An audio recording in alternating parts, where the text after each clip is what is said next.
প্রিয় নবম শিক্ষক নিয়োগ শিক্ষার্থী ভাই ও বোনেরা, একটি গুরুত্বপূর্ণ বিষয় প্রকাশ করেছে এনটিআরসিএ। নবম এনটিআরসিএ শিক্ষক নিয়োগের লক্ষ্যে রিকুইজিশন সংক্রান্ত বিজ্ঞপ্তি শুধুমাত্র এমপিও পদের জন্য প্রযোজ্য। দেখা যাচ্ছে, নবম এনটিআরসিএ শিক্ষক নিয়োগের লক্ষ্যে বেসরকারি শিক্ষা প্রতিষ্ঠানসমূহ, স্কুল, কলেজ, মাদ্রাসা, কারিগরি ব্যবস্থাপনা থেকে এমপিওভুক্ত শূন্য পদে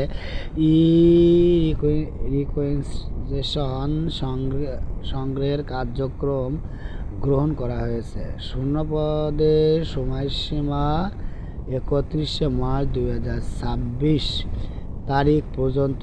শূন্য পদের চাহিদা: রিকুইজিশন প্রদানের সময় 31শে মার্চ 2026 তারিখ থেকে 12 এপ্রিল 2026 তারিখের মধ্যে অনলাইনে প্রদান করতে হবে।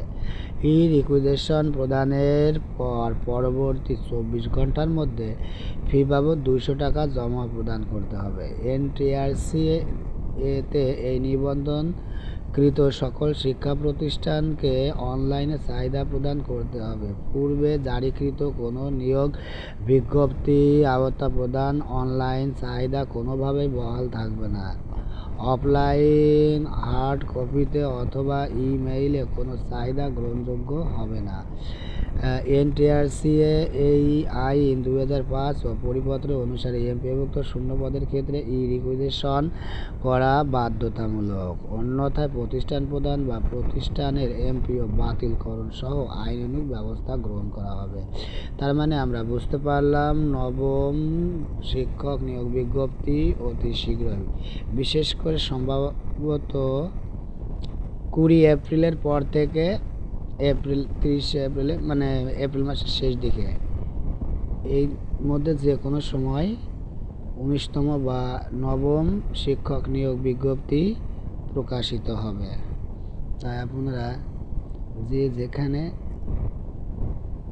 যে বিষয়ে পরীক্ষা দেবেন সেই বিষয়ভিত্তিক পরীক্ষা প্লাস জেনারেশনের পরীক্ষার প্রস্তুতি নেওয়া শুরু করুন এবং পরবর্তীতে নবম শিক্ষক নিয়োগ বিজ্ঞপ্তি সম্পর্কে বিভিন্ন তথ্য পেতে চ্যানেলটি সাবস্ক্রাইব করুন।